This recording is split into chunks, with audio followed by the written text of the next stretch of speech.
미국의 이민교회에서 명문대학교 영문과를 나온 부목사님이 한 분 있었는데 영어를 좀 잘하는 척 해가지고 어느 주일날 미국인 목사님과 설교를 하니까 당신이 좀 통역 좀 해라. 그랬더니 부목사님이 통역을 못하겠다고 그러는 거예요. 아니 영문과를 나왔는데 왜 통역을 못하냐? 그랬더니 부목사님이 하는 대답이 목사님 저는 영문도 모르고 영문과를 나왔기 때문에 통역 못합니다. 그렇게 얘기를 했다고 그래요. 오늘 맥주 감사주일인데 영문도 모르고 나왔다가 오늘 인연극 보고 다 은혜 받으신 줄로 믿습니다. 오늘 이 설교 제목이 조금 예사롭지 않다는 것을 여러분 발견할 것입니다. 200, 또 5 더하기 2, 5012 이 숫자가 오늘 등장했습니다. 자, 오병이어의 기적이라고 하는 것은 보리빵 5개 하고 물고기 2마리 가지고 5,000명 먹이고 12광절이 남았다고 하는 그런 기적 이야기 아닙니까? 사복음서를 읽어보게 되면 이 기적 이야기가 많이 등장하는데 마태, 마가, 누가, 요한 이 사복음서에 골고루 등장한 유일한 기적 이야기가 바로 오병이어 이야기입니다. 그만큼 중요한 말씀이기 때문에 사복음서 기자가 이 오병이어 기적을 다 수록하고 있습니다. 각 복음서마다 버전이 조금씩 다른데 마태복음 14장 15절에 보게 되면 오병이어의 기적이 일어난 배경을 이렇게 설명합니다.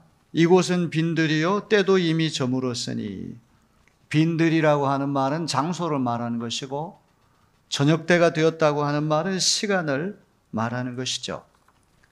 들판은 등팔인데 아무것도 없는 빈 들판입니다. 광야입니다. 사막지대입니다. 아침이나 점심이면 뭔가 어떤 방법을 통해 가지고 양식을 구할 수가 있지만 이제 오둑오둑 땅거미가 밀려올 때는 꼼짝없이 굶을 수가 밖에 없는 것입니다. 빈들에서 날은 저물어 갈 때 5,000명이나 되는 무리가 먹을 것이 없다고 하는 상황.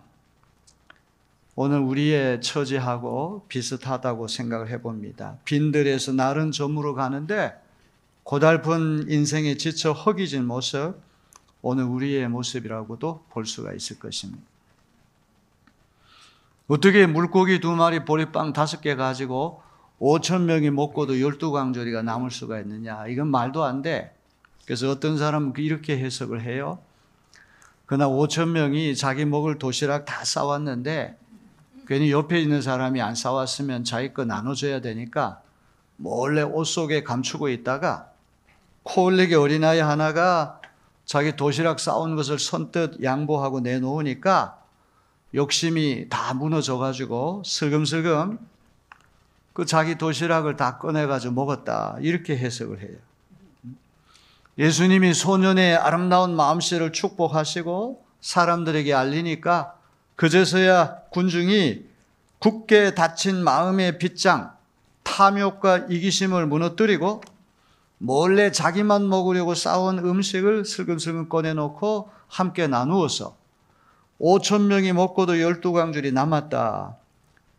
그래서 그날의 기적이라고 하는 것은 물리적인 기적이 아니라 순전히 심리적인 변화에 불과하다. 이렇게 해석하는 이가 있어요. 굉장히 인간적이고 합리적인 해석은 틀림없어요. 이제 이런 일이 실제로 일어나기 어렵기 때문에 아마 이런 식으로 해석하는 사람도 있을 것입니다.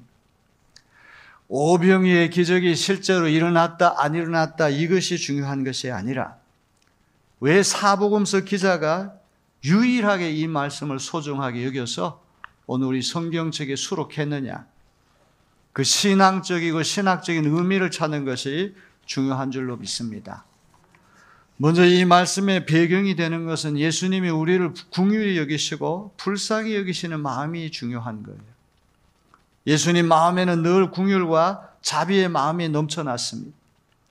병든 사람들을 고쳐주시고 가난하고 불쌍한 사람들을 돕는 사랑의 마음으로 가득 차 있었습니다. 이런 긍휼과 자비의 주님이 날 저문 빈들에 지치고 허기진 사람들을 불쌍히 여기시는 것은 너무나 당연한 것 아니겠습니까? 저 많은 무리가 먹을 것 없이 잠자리 든다고 생각하는 것이 너무 안타까워가지고 기어코 먹이고 마시는 예수님. 오늘 우리에게서 가장 중요한 것이 다른 사람의 아픔을 공감하고 내가 가진 작은 것이라도 나누려고 하는 따뜻한 마음이 오늘 우리 시대에 가장 중요한 줄로 믿습니다.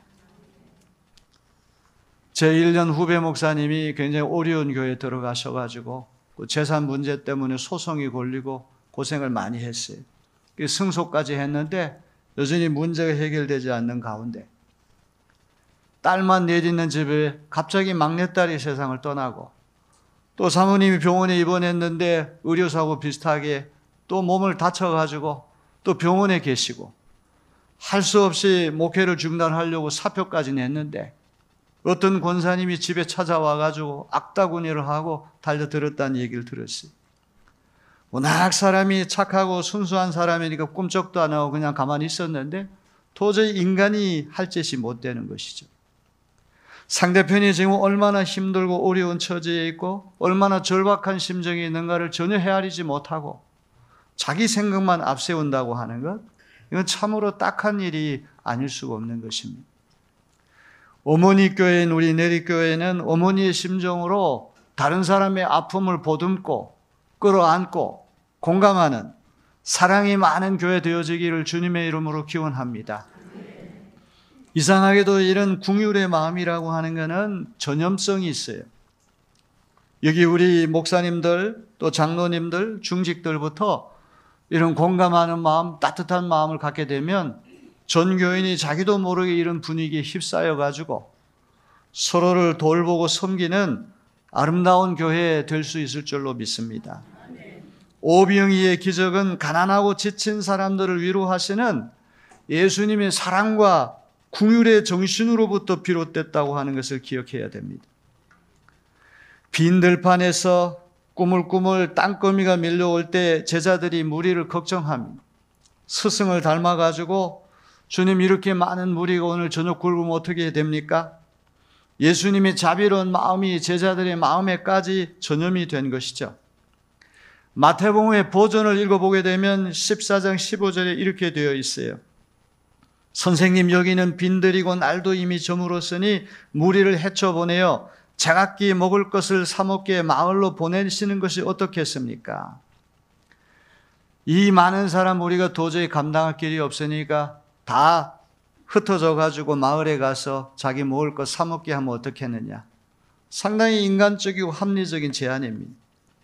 16절에 보면 예수님은 단호하게 그렇게 하지 말라는 거예요. 무리가 동네로 내려갈 필요가 없다. 너희가 그들에게 먹을 것을 주라. 주께서 이렇게 말씀하십니다. 이 사복음서의 버전이 조금씩 차이가 나지만 요한복음 6장에 등장하는 오병이의 기적 이야기가 가장 상세하고 가장 극적이고 가장 감동적인 말씀이 여기 들어가 있습니다. 첫 번째 빌립이라고 하는 제자가 등장해요. 이 빌립이라고 하는 사람 예수님께 뭐라고 말을 합니까? 6장 7절에 보니까 여기 이 엄청난 무리에게 조금씩이라도 먹게 하려면 빵 200데나리온 가지고도 모자랍니다. 이렇게 말을 해요.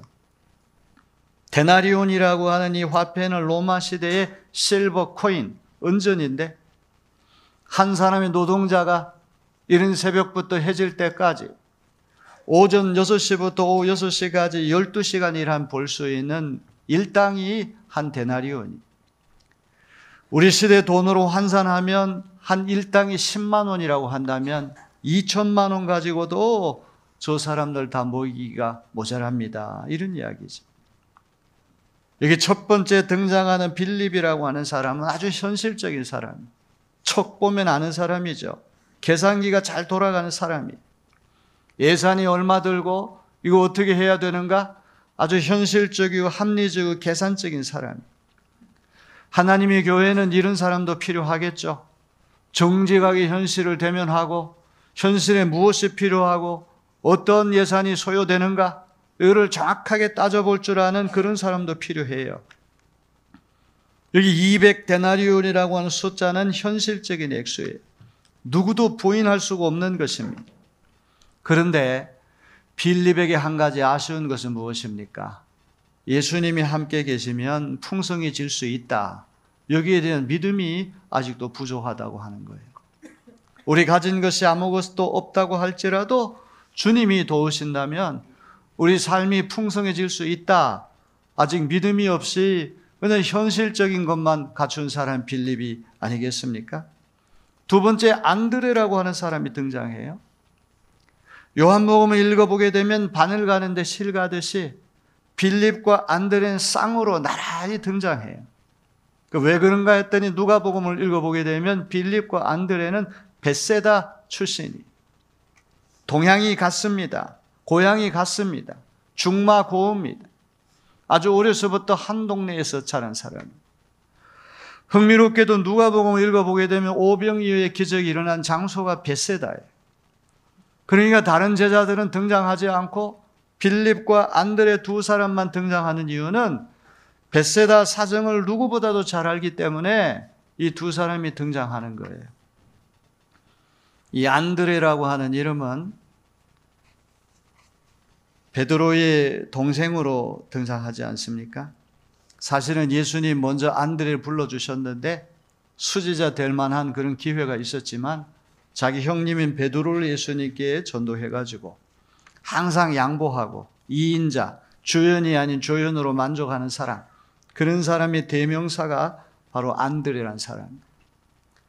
서양 사람들 가진 이름 중에 앤더슨이라는 이름입니다. 앤더슨이라고 하는 이름이 앤드루의 아들, 그러니까 안드레의 후손이다 이런 뜻이죠.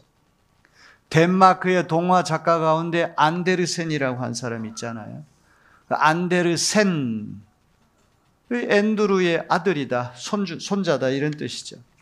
서양 사람들이 가진 이름 가운데 이런 기독교적인 이름이 많이 나와요. 두 번째 등장하는 이 안드레는 뭐라고 얘기를 합니까? 요한복음 6장 8절에 보니까 주님, 내가 한번 이렇게 알아보니까 어린아이 하나가 보리빵 5개하고 물고기 2마리를 가지고 있습니다.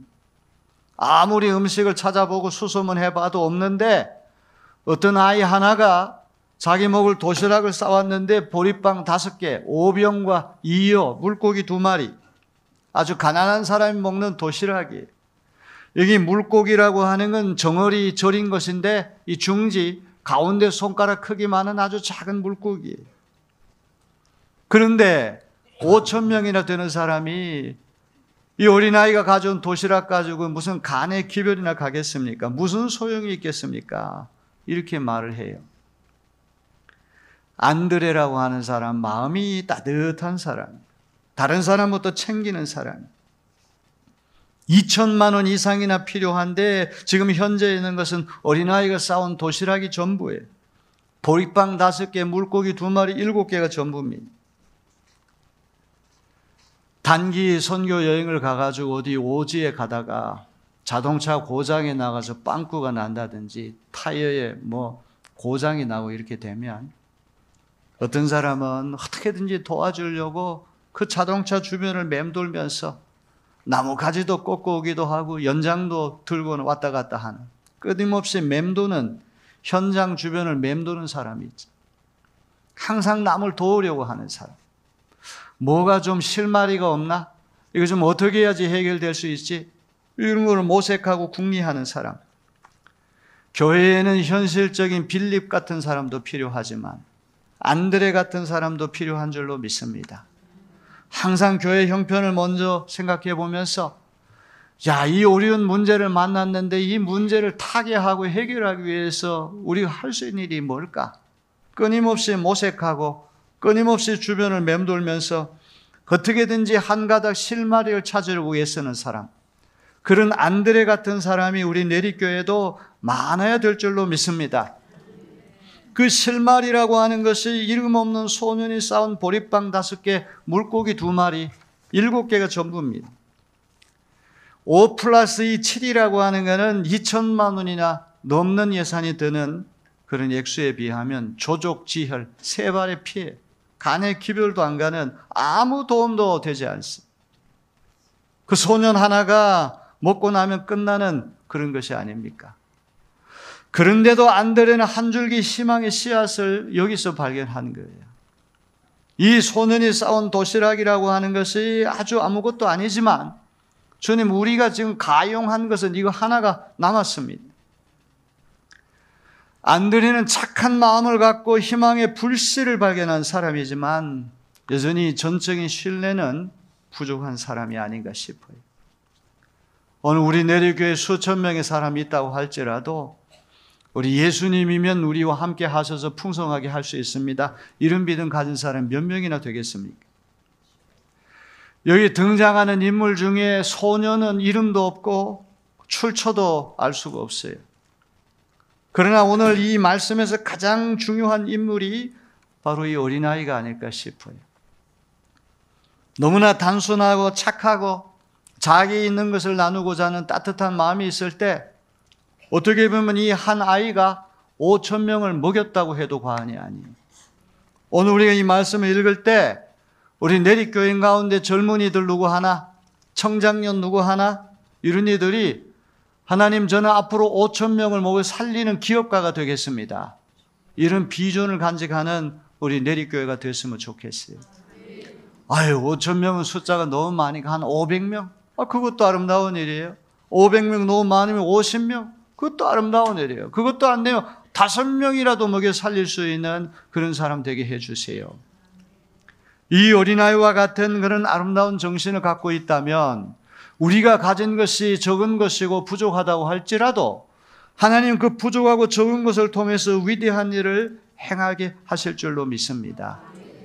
이렇게 해서 주님이 그 오병이어를 가지고 높이 들어가서 하나님 앞에 감사의 기도를 올리시는 거예요. 다른 복음서를 읽어보게 되면 50명씩 100줄로 나란히 아주 일사불란하게 정돈해서 앉힌 다음에 성만 잔할 때 이 떡과 잔을 높이 들어가지고 하나님 앞에 성별하듯이 빵과 물고기를 들고 감사의 기도를 드리셨어요. 작은 것도 감사할 때 풍성해지는 것입니다.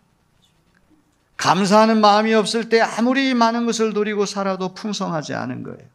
늘 부족하고 쪼들리고 불평과 원망 속에 살게 되는 거예요. 진정한 부자는 물질을 얼마나 많이 가졌나에 달려있는 것이 아니고 내가 가진 것에 얼마나 만족하고 감사할 줄 아느냐, 여기에 달려있음을 믿으시기를 바랍니다. 아무리 재산이 많아도 늘 욕심이 사납고 아무리 많아도 늘 감사하는 마음이 없이 원망한다면 그 사람은 형편없이 빈곤한 사람이 되고 말 것입니다. 작은 것도 감사할 때 풍성해지는 역사가 일어나게 될 줄로 믿습니다. 오늘 봉독한 열왕기상 17장에 보면 사르밧 과부가 흉년이 들어가지고 이제 마지막으로 자기 먹을 음식 딱 하나가 남았어요. 밀가루 한 움큼과 기름이 조금밖에 남지 않았지만 엘리야 선지자의 말씀에 순종해서 감사하는 마음으로 하나님께 올려드렸더니 밀가루통에 밀가루가 떨어지지 않고 기름병에 기름이 떨어지지 않는 신비한 기적을 경험하게 됐습니다. 저는 우리 내리교인들이 그런 기적을 경험하는 그런 교인들이 되시기를 주님의 이름으로 축원합니다. 주의 종은 까마귀가 먹여 살린다고 하는 그런 말씀이 있지 않습니까? 엘리야 선지자가 로뎀 나무 아래에서 죽기를 각오하고 차라리 죽었으면 좋겠다고 그런 말을 하다가 하나님이 그에게 물을 주시고 떡으로 위로하시고는 시냇가에서 그리 시냇가에서 까마귀가 이 엘리야를 먹여 살리는 이야기가 나와요. 저도 유학 시절 8년 동안에 많은 고생을 했지만 하나님 신비하게도 먹을 것 입을 것 떨어지지 않게 하셨어요. 오늘 여러분도 하나님을 신뢰하는 믿음으로 나아간다면 밀가루통에 밀가루가 떨어지지 아니하고 기름병에 기름이 떨어지지 않는 은혜와 축복이 임하게 됨을 믿으시길 바랍니다. 지금 갖고 있는 것이 부족하다고 할지라도 실망하거나 불평하지 말고 하나님께 믿음으로 나아간다면 하나님은 언제나 우리를 풍성케 하시는 하나님이신 줄로 믿습니다. 마틴 루터는 마귀의 세계에는 감사가 없다 이런 말을 했어요. 작은 것이라고 할지라도 감사할 때 우리는 하나님의 자녀로 살 수 있는 줄로 믿습니다. 여기 어린아이 하나가 보리빵 5개, 물고기 2마리, 7개라고 하는 것 가지고 이 도시락을 싸왔는데 그것이 예수님의 손에 사로잡혀가지고 주님 앞에 감사의 기도를 올려드렸을 때 빵 5개가 25,000개가 되었고 물고기 2마리가 10,000개가 되어가지고 7개가 35,000개로 확대되는 놀라운 역사가 일어나게 된 것입니다. 하나님이 하시는 일이 이와 같은 일임을 우리는 믿어야 되겠습니다. 어린 소년의 이름이 무엇인지, 무슨 일로 현장에 왔는지 성경은 아무것도 들려주지 않습니다. 그러나 이 소년은 자기 있는 것을 내놓을 줄 아는 사람, 희생과 양보의 정신이 있었을 때 놀라운 기적이 일어나는 실마리가 되었다고 하는 것을 기억해야 됩니다. 5,000명이 먹고 12광주리의 조각이 남는 기적은 어린아이가 도시락으로 싸온 보리빵 5개, 물고기 2마리, 아주 작은 것으로부터 출발했다고 하는 것을 우리는 기억해야 됩니다. 어떤 분이 여행을 하다가 구두를 잃어버렸어요. 그래서 불평하고 있는데 이렇게 길을 가다가 보니까 발목이 없는 사람이 감사하는 걸 보고 깨달았어요.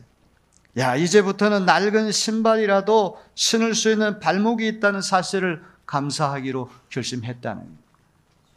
우리는 항상 없는 것만 이렇게 바라보며 불평합니다. 그러나 우리 있는 것을 생각한다면 그 있는 것이 당연한 것이 아니에요. 하나님이 주신 선물인 줄로 믿습니다. 어떤 것도 당연한 것이 없어요. 아까 우리 인형극 잘 보지 않았습니까? 임금님이 날마다 기름지고 맛난 음식만 먹다 보니까 어떤 음식도 입에 차지가 않아요. 시장이 반찬이라고 하는 말처럼 배가 고프니까 홍당무, 아무것도 아닌 그 채소 하나가 아주 맛있는 그런 음식 되지 않았습니까? 그런데 그 홍당무가 자라나게 하는 것은 하나님이 햇빛과 담배를 주시기 때문에 가능한 것 아닙니까? 세상의 모든 것이 누구 한 사람 때문에 되어지는 것이 아니라 하나님의 놀라운 은혜로 되어지는 것임을 믿고 우리는 항상 하나님의 은혜에 감사하며 살아가는 저와 여러분 되시기를 주님의 이름으로 기원합니다. 탈무드에 보니까 이런 말이 있어요. 참으로 지혜로운 사람은 끊임없이 배우는 사람이고 참으로 강한 사람은 자신을 절제 않을 줄 아는 사람이고 참으로 부유한 사람은 자신이 가진 것에 감사할 줄 아는 사람이다. 오늘 우리가 가진 것에 대해서 감사할 줄 모르는 사람은 빈곤한 사람이, 보리빵 5개와 물고기 2마리만 가졌다고 할지라도 그 있는 것이 출발점이 돼가지고 주님의 손에 사로잡히면 놀라운 기적이 일어날 줄로 믿고 나아가는 그런 믿음의 사람, 감사의 사람이 되시기를 주님의 이름으로 기원합니다. 인생은 느끼는 사람에게는 비극이지만 생각하는 사람에게는 희극이다란 말이에요. 우리가 감정의 변화에 따라가지고 인생을 살면 인생은 늘 불행한 인생이 되고 말 거예요. 여기 예배 시간에는 할렐루야 아멘 했다가 밖에 나가서 날씨만 조금 더워도 금방 원망하는 소리, 불평하는 소리 나옵니다. 내 차를 누가 가로막고 있으면 또 원망하는 소리 나와요. 감정의 기복이라고 하는 것은 너무나 변덕스럽기 때문에 물 끓듯이 죽 끓듯이 너무나 쉽게 동요하는 것이기 때문에 우리는 감정에 따라 사는 인생이 아니라 은혜를 따라 사는 인생, 특별히 생각할 줄 아는 사람이 되어야 할 줄로 믿습니다. 감사한다는 말이 영어로 thank라고 하는 말이고 생각한다는 말 think라고 하는 말인데 A하고 I 차이에 따라 가지고 감사한다는 말, 생각한다는 말 차이가 나는 거예요. 그러면 이 thank, 감사라고 하는 말은 think, 생각한다는 말에서 오원을 두고 있다는 말이 아니겠습니까?